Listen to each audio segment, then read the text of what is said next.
Why do some countries thrive while most stagnate? Well, one ingredient is economic freedom. Are you free to write the script of your own life? One country where you are, says Naomi Brockwell, is Israel. Israel is renowned for a lot of things, like the Dead Sea or the nightlife in Tel Aviv.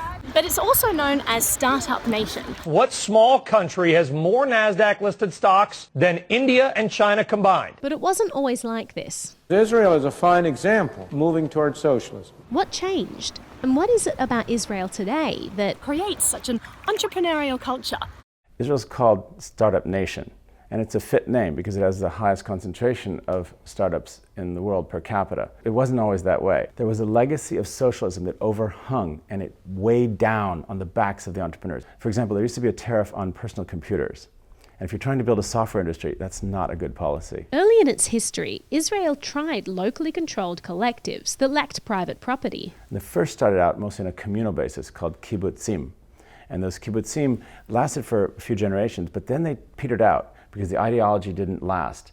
People need to do their own thing. After a period of rampant inflation, the Israeli government's bad economic policies began to catch up with it. The Israeli banks all failed. The government nationalized all of them, and the country went into economic crisis.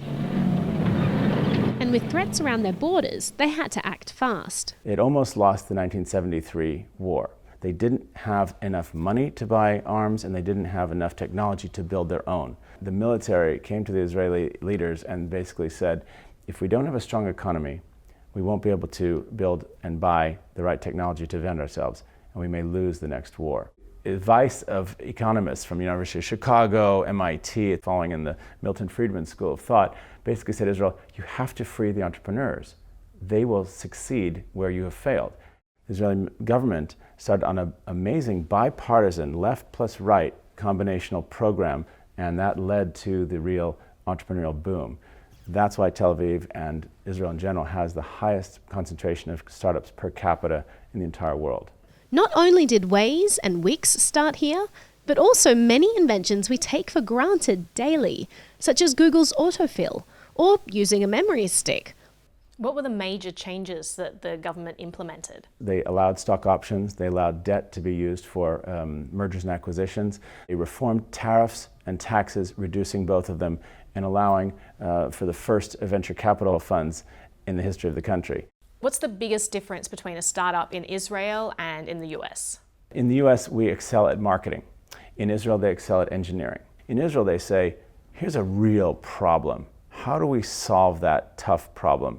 And life is precarious there, so they know that they have to succeed. Today, Israel has the largest number of startups per capita in the world. We need to just let the market do its thing.